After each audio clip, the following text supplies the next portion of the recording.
Comment estimer facilement les travaux de son immeuble de rapport? C'est pas tout à fait pareil qu'un simple appartement. Justement, je vais vous donner tous mes conseils dans cette vidéo. On est parti.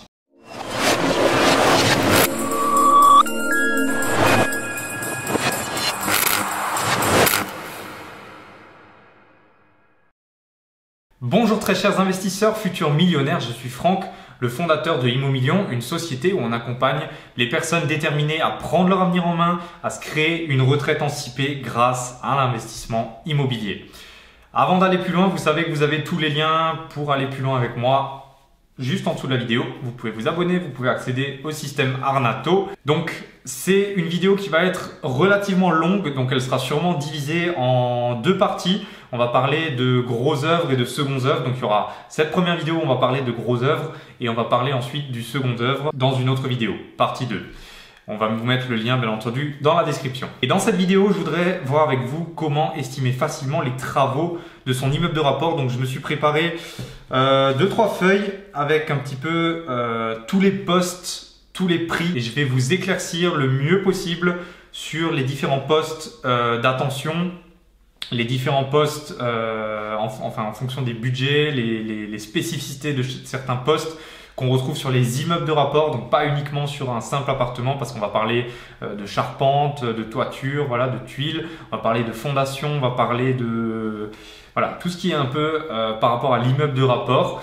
Alors, bien entendu, avant de vous lancer dans un immeuble de rapport, donc un immeuble de rapport, ça peut être déjà 2 appartements, mais ça peut aussi être 12, 14, 20 appartements peut-être. Je vous le souhaite en tout cas. Donc forcément, avant de se lancer dans un projet comme ça, on va quand même chercher à s'entourer de sociétés. Je veux dire, même si vous êtes aujourd'hui expert dans le domaine, vous n'êtes pas forcément expert en travaux. C'est pas parce que vous êtes un investisseur immobilier déjà averti, que vous avez déjà plusieurs biens, que vous êtes un expert incontesté dans les travaux. Et de toute façon, vous pouvez pas être un expert dans tous les domaines, même si vous êtes peut-être, je sais pas, carreleur de métier. Vous allez peut-être pas être très à l'aise sur tout ce qui est fenêtre, sur tout ce qui est toiture, sur tout ce qui est sanitaire, j'en sais rien. Donc entourez-vous dans tous les cas. Après, finalement, le rôle de la société ou des sociétés qui vont passer pour vous budgétiser les travaux, c'est pas forcément de vous conseiller. Si c'est une bonne société, elle va vous conseiller, elle va vous dire faites plutôt ça que ça. Mais c'est quand même à vous, disons c'est vous le chef de bord, c'est vous qui achetez, c'est vous qui devez dire là budgétisez-moi ça, budgétisez-moi ça. Et vous pouvez pas juste faire passer quelqu'un et lui dire ben ok, qu'est-ce que tu conseilles, qu'est-ce que je devrais faire. Il faut maîtriser son sujet et donc je vais vous donner un peu tous les outils, tous les différents postes parce que c'est votre responsabilité de guider les entreprises et après, bien sûr, elles peuvent vous aiguiller, mais c'est quand même à vous de prendre la barre et de mener le bateau. Donc, le premier des postes qu'on va aborder, c'est les ouvrants. Les ouvrants, c'est quoi? C'est tout ce qui est fenêtres et portes. Alors, il n'y a pas d'ordre chronologique à respecter ou il faut regarder ça en premier. Moi, c'est comme ça que je procède, c'est comme ça que je me le suis noté. Dans tous les cas, voilà, le premier poste, c'est les ouvrants. On va parler des fenêtres. Donc, les fenêtres, on part au minimum sur du double vitrage. On n'accepte pas de simple vitrage, ça se fait plus tout simplement en termes d'isolation, c'est pas correct que ce soit sonore ou thermique. Donc minimum double vitrage, mais attention tout de même au vieux double vitrage. Vous pouvez pas garder du très vieux double vitrage. En règle générale, une fenêtre qui a plus de 15-20 ans, ça va être compliqué de la garder et il faudra prévoir de la changer. Donc quand on vérifie les fenêtres, la première des choses qu'on va vérifier, c'est les joints. Les joints qui sont finalement sur le cadre de la fenêtre et également sur l'ouvrant lui-même. Alors ça dépend en fait. Il n'y a pas 2 joints normalement, il y en a soit un sur l'ouvrant, soit un sur le cadre de porte. Mais on va vérifier l'état du joint finalement en caoutchouc. S'il n'est pas poreux, s'il est encore bien collé, s'il tient toujours bien et s'il n'est pas abîmé. On va vérifier du coup l'étanchéité intérieure et extérieure. Donc s'il n'y a pas de traces d'humidité aux alentours, que ce soit à l'extérieur ou à l'intérieur. Donc on se penche, on ouvre et on regarde à l'extérieur de la fenêtre. On va ensuite faire un test d'isolation phonique. Alors, c'est très simple, hein. Voici comment on procède. On prend la fenêtre, on l'ouvre, on ouvre la fenêtre, on écoute le bruit extérieur. Idéalement, on attend même qu'il y ait une voiture qui passe ou qu'il y ait un tram qui passe. Et au moment où il passe, on va refermer la fenêtre, tout simplement en faisant un petit poc comme ça. Et il faut qu'il y ait une coupure nette dans le bruit. Si le bruit n'est pas atténué d'une façon nette, c'est que l'isolation phonique n'est pas super bien. Alors vous allez me dire, c'est peut-être un test qui vous paraît un peu voilà, fait à l'arrache. C'est vrai que c'est rapide à faire, c'est facile, mais ça marche réellement bien. Et si vraiment vous n'avez pas une coupure nette, c'est qu'il y a un problème au niveau de la fenêtre, c'est que les fenêtres sont trop vieilles et plus assez qualitatives. Par rapport aux fenêtres, attention aussi à tout ce qui est ABF. ABF, c'est les architectes bâtiments de France, c'est les zones qui sont réglementées, donc notamment les centres-villes un peu historiques, les choses comme ça. Vous pouvez avoir des contraintes, notamment au terme de forme, de couleur. Donc si vous avez typiquement des fenêtres avec des croisillons par exemple, vous ne pouvez pas faire ce que vous voulez. Vous ne pouvez pas dire que vous mettez une fenêtre avec... si c'est une fenêtre avec 2 croisillons, vous ne pouvez pas dire que vous mettez des fenêtres sans croisillon ou avec 3 croisillons, avec 1 croisillon. Il faut respecter le cahier des charges, notamment aussi au niveau des couleurs et des matériaux. Si vous avez des fenêtres uniquement en alu, vous ne pouvez pas dire que vous allez mettre du PVC. Après, on peut toujours tricher un petit peu en mettant du PVC anodisé en gris, couleur aluminium. Voilà. Après, théoriquement, on n'a pas le droit. Maintenant, si vous êtes au 7e étage et que vous allez mettre de l'anodisé couleur alu au lieu du vrai alu, il n'y a personne qui va mettre une échelle et toquer à votre fenêtre pour voir si c'est vraiment de l'aluminium. Mais voilà, faites bien attention à ça parce qu'ils peuvent aller jusqu'à vous demander de remplacer à nouveau les fenêtres. D'ailleurs, il y a des demandes à faire en cahier des charges et après, il y a un contrôle qui doit être fait par les ABF. Pareil, quand vous êtes en copropriété, vous ne pouvez pas faire ce que vous voulez. Imaginez que voilà, vous ne pouvez pas mettre des fenêtres blanches, le voisin il met des fenêtres noires, l'autre voisin il met des fenêtres brunes, l'autre il met des fenêtres roses. Ça ne peut pas aller. Il faut qu'il y ait quand même un ensemble. Donc, renseignez-vous bien dans le règlement de copropriété et au niveau de votre syndicat. Pour le budget des fenêtres, alors d'une façon générale, comment je procède ? Je m'embête pas trop, je compte le nombre de fenêtres, que ce soit des grandes ou des petites ou des moyennes, et je compte 1 000 € par fenêtre.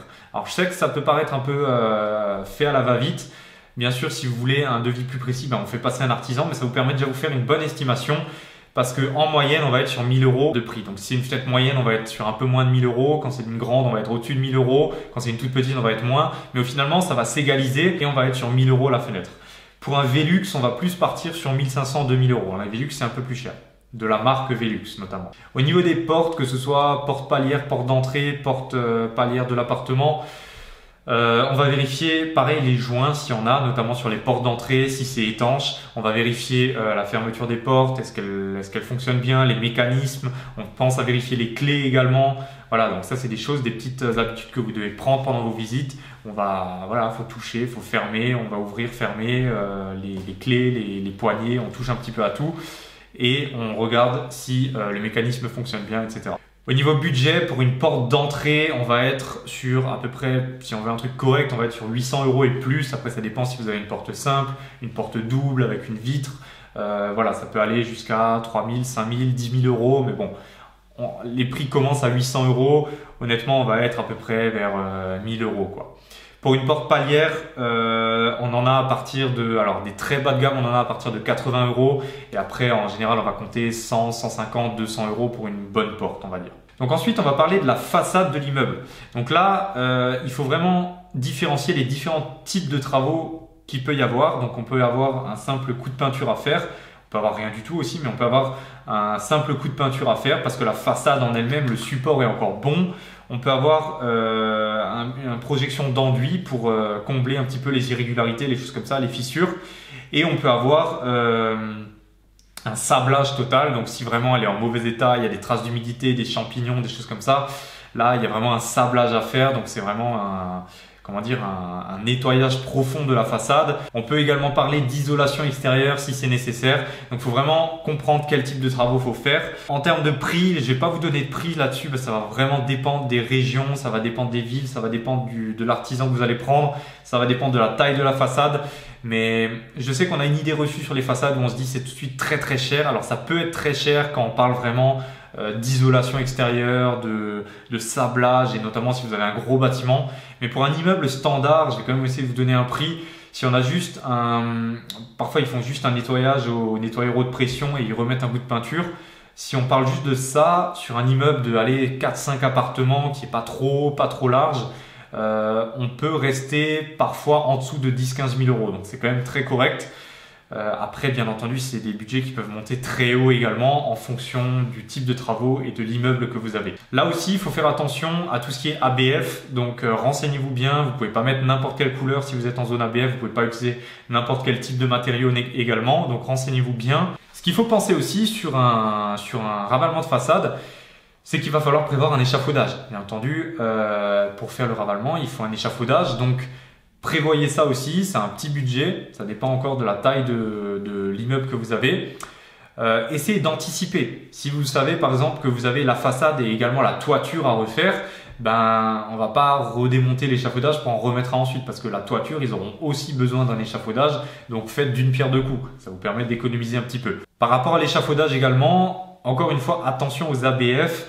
Si vous êtes dans une zone piétonne, si vous êtes sur une rue très passante, il faut que vous ayez des autorisations pour poser votre échafaudage. C'est pas forcément à l'artisan de le faire, quand certains le font, mais c'est pas toujours à eux de le faire.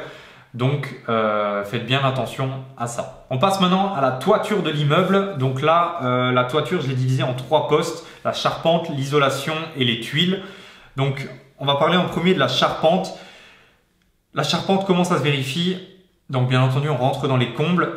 Si tout est isolé et qu'on voit pas la charpente, ben là c'est un peu la roulette russe. On va pas commencer à enlever l'isolation. Là c'est un petit peu, on va essayer de questionner le vendeur en lui demandant quels ont été les derniers travaux faits. On va essayer d'avoir des justificatifs, mais malheureusement on pourra pas vraiment regarder à moins de sortir la tête par une fenêtre et enlever quelques tuiles. Mais encore là c'est pas idéal. Mais par contre souvent vous avez quand même une vue sur la charpente. Donc la première des choses qu'on va regarder, c'est qu'on va chercher des déformations, des irrégularités ou des ventres finalement. Ça, vous pouvez également le voir de l'extérieur. Si vous voyez que les tuiles font un genre de ventre comme ça, ben voilà, ça peut être signe d'une petite fatigue de la charpente. On va vérifier l'état du bois de la charpente. C'est-à-dire que si vous avez des tout petits trous dans la charpente, ça peut être signe de termites par exemple. Donc là, il faut voir s'il y a un traitement qui a été fait, si les termites sont encore là. Il faut vraiment faire attention à ça. Donc là, il y a des diagnostics qui existent. Vous pouvez demander un diagnostic termite. Après, il y a d'autres types de maladies un petit peu comme ça, les xylophages, etc. C'est un peu pareil. Donc ça se repère avec des petits trous. Attention aussi à l'humidité du bois. Il ne faut pas que ce soit un bois pourri, il ne faut pas qu'il y ait de traces blanchâtres d'humidité, le noir, c'est pas super non plus. Et il y a un test en fait que vous pouvez faire avec une clé simplement, c'est que vous allez prendre une clé de votre poche avec un bout idéalement assez pointu et vous allez percer en fait dans le bois. Vous allez un peu tourner la clé et vraiment si la clé elle rentre dans le bois, fuyez. Franchement fuyez parce que ça veut dire que le bois il est déjà rongé, il est soit humide, soit il a été bouffé par des termites ou quelque chose et vraiment si vous arrivez à rentrer avec la clé c'est pas bon. Il faudrait pas en fait que la clé laisse une grosse marque. Bien sûr c'est du bois donc c'est quand même assez mou mais il faut que le bois résiste clairement à votre clé. Donc n'hésitez pas à faire ça, c'est un test assez simple, ça vous permet d'avoir une première estimation. Après, bien entendu, en toiture, ça peut être très variable, notamment au niveau du budget. Ça peut aller de quelques milliers d'euros à plusieurs dizaines, voire parfois centaines de milliers d'euros en fonction des types de travaux. Et c'est vraiment important. Donc là, entourez-vous vraiment d'un expert, d'un charpentier. On passe ensuite au deuxième poste de la toiture qui est l'isolation. Donc, si elle est existante, on va vérifier s'il y a eu des infiltrations d'eau, notamment au niveau du placo, on le voit, s'il y a des taches. À l'intérieur, il faut savoir que c'est de la laine de verre ou de la laine de roche. Là, il faut faire gaffe que voilà, s'il y a de l'eau qui s'est infiltrée, ben, ça gonfle. Faut vraiment que ce soit sec. Il faut pas qu'il y ait d'infiltration d'humidité. Il faut voir l'état, s'il n'y a pas de déchirure, des choses comme ça. Là aussi, pour le budget, ça va vraiment dépendre. Je ne peux pas vous donner un budget juste comme ça, donc on va aussi s'entourer d'experts. Troisième poste, c'est les tuiles. Là, on va vérifier s'il y a des tuiles manquantes, s'il y a des tuiles déplacées. Voilà, on va vérifier l'état des tuiles. On va vérifier également l'infiltration, s'il y a eu des infiltrations, s'il y a des traces blanches, s'il y a des tuiles qui sont poreuses, s'il y en a qui ont cassé, qui ont fissuré. Là aussi, niveau budget, on va demander un expert. Mais en soi, la tuile en elle-même, c'est pas très cher, mais ça va toujours dépendre de la surface de toiture que vous avez et puis du temps de travail qu'ils vont passer, sachant que souvent ça nécessite l'installation d'une petite grue, ça nécessite l'échafaudage comme je vous l'ai dit avant. Je peux pas vous donner un prix comme ça, faites passer un expert pour qu'il vous budgétise tout ça. Pareil pour la toiture, on fait vraiment attention à tout ce qui est ABF, vous pouvez pas faire ce que vous voulez. Si vous voulez faire peut-être une ouverture en plus pour une fenêtre, c'est une modification de charpente, ça se fait. Si vous voulez faire des chiens assis, si vous voulez mettre des Velux, mais avant de faire quoi que ce soit ou d'entamer n'importe quelle démarche, la première des étapes, c'est de vous renseigner sur ce que vous avez le droit de faire et ce que vous n'avez pas le droit de faire. Et souvent, il faudra que vous présentiez en fait un projet aux ABF. Et donc là, il faudra passer éventuellement par un architecte également. Et si l'architecte va vous faire un plan, et ensuite c'est les architectes bâtiments de France qui vont valider le dossier ou pas. On passe ensuite aux grosses œuvres. Donc là, je parle de murs principalement, des fondations. Donc par rapport à tout ce qui est mur, tout ce qui est cloison dans les appartements, bon ça, on va en parler dans la deuxième vidéo. Mais là, je vous parle plutôt des murs porteurs. Pour une ouverture de murs porteurs, alors c'est des choses qui se font. Hein. Vous pouvez pas ouvrir tous les murs, vous pouvez pas enlever tous les murs porteurs, sinon ça s'effondre, ça paraît logique. Mais vous pouvez faire une ouverture dans certains murs avec un renfort, avec un IPN ou des choses comme ça. Donc c'est aussi des sociétés qui sont spécialisées là-dedans qui pourront vous faire ça. Donc là aussi, ça dépend de la taille de votre mur, donc il faut demander aux experts pour ça. Mais une ouverture de mur porteur, ça dépend de la surface encore une fois, mais ça peut être à partir de 1000 €. Et en général, on atteint 3-4 000 € par mur. Mais pour 1000 €, vous pouvez déjà ouvrir un mur si c'est pas une grosse ouverture. Donc c'est quoi? En fait, ils vont casser, ils vont mettre des étais solidifiés et venir solidifier avec un IPN. Donc parfois, ça peut être nécessaire pour créer des entrées, créer des pièces, des choses comme ça. Donc voilà, ça il faut que vous le sachiez également.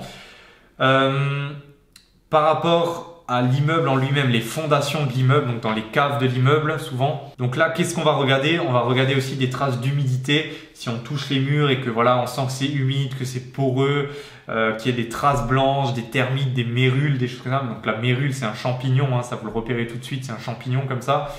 Il y a d'autres types encore d'infections un petit peu comme ça. Honnêtement, vous pouvez demander l'avis à un expert, mais là, si vraiment vous avez infection de mérule, de l'humidité pénétrante dans les fondations, les choses comme ça, honnêtement, je vous invite à fuir. Après, si vraiment ça vaut le coup, faites budgétiser ça par des experts, mais là, on part facilement dans plusieurs dizaines, voire centaines de milliers d'euros. Donc, faites bien attention à ça. Mais voilà, c'est des choses que vous pouvez faire expertiser. On va s'arrêter là pour cette vidéo. Je vous retrouve dans la deuxième vidéo pour parler de tout ce qui est plus secondes œuvres. Donc voilà, on arrive au bout de cette vidéo. Si vous avez des questions par rapport aux grosses œuvres, à l'estimation des budgets, du budget travaux pour les immeubles, mettez-moi-les dans les commentaires. Mettez-moi un petit pouce bleu si vous avez apprécié cette vidéo. N'oubliez pas que vous avez tous les liens pour aller plus loin avec moi sous la vidéo. Vous avez l'accès à la deuxième vidéo également sur le secondes œuvres. Et je vous retrouve dans l'autre vidéo. À la prochaine. Ciao.